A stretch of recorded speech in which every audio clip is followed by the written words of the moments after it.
Telugu Desam, Janasena, BJP కూటమి పార్టీలుగా ఉన్న పై స్థాయిలో నాయకత్వం మాత్రం మరో 15 సంవత్సరాలు మనం గట్టిగా చేతులు పట్టుకొనే ఉండాలి అని చెప్పి పదే పదే స్టేట్మెంట్లు ఇస్తూ ఉన్న క్షేత్రస్థాయిలో నాయకుల మధ్య, క్షేత్రస్థాయిలో వాళ్ళ శ్రేణుల మధ్య ఏమాత్రము కూడా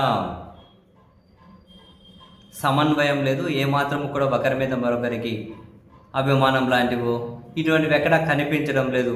రోజుకొక చోట ఏదో గొడవ బయటపడుతూనే ఉంది. చివరికి దేవుడు, దైవ కార్యక్రమాల్లో కూడా ఇటువంటివి బయటపడుతూ ఉండడం ఇంట్రెస్టింగ్. తాజాగా మనం చూస్తూ ఉన్న బ్రేకింగ్లు, కదిరిలో బీజేపీ నాయకుడు విష్ణువర్ధన్ రెడ్డి గారిని పోలీసులు హౌస్ అరెస్ట్ చేశారు అని అన్ని media including Telugu Desam party media కూడా రిపోర్ట్ చేస్తూ ఉంది. ఎందుకు అనంటే ఈరోజు కదిరి లక్ష్మీనరసింహస్వామి తేరు కార్యక్రమం ఉంది.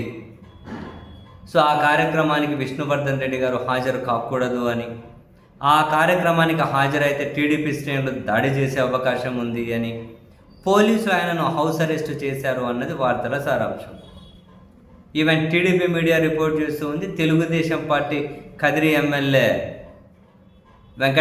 కందికొండ వెంకటప్రసాద్ గారి ఆదేశాలతోనే పోలీసులు ఈ విధంగా చేస్తూ ఉన్నారు అని విష్ణువర్ధన్ రెడ్డి ఆరోపణలు చేస్తూ ఉన్నారు అని. సరే, కదిరిలో అంత పెద్ద తేరు జరుగుతూ ఉంది. మరి కదిరి ఎమ్మెల్యేను, కదిరిలో ఈ పాలకపక్షం వాళ్ళ వైపు నుంచి ఎటువంటి అభ్యంతరం లేకుండా, ఎటువంటి అబ్జెక్షన్స్ లేకపోయి ఉండింటే, విష్ణువర్ధన్ రెడ్డి అంటే రాష్ట్ర నాయకుడే కదా బీజేపీ. సో తనను హాజరు కానికుండా పోలీసులు అంత కఠినంగా హౌస్ అరెస్ట్ చేసే పరిస్థితులు ఉంటాయంటారా? సో ఇది ఇప్పుడు రాష్ట్రంలో బ్రేకింగ్ న్యూస్ అయింది. సో ఆ తేరు కార్యక్రమం, అందులో పాల్గొనకూడదు విష్ణువర్ధన్ రెడ్డి అని హౌస్ అరెస్టే చేయడం. మరి కూటమి పార్టీల మధ్య అండర్స్టాండింగ్ క్షేత్రస్థాయిలో ఏ విధంగా ఉన్నాయి అనడానికి ఇవన్నీ కూడా కొన్ని ఎగ్జాంపుల్స్.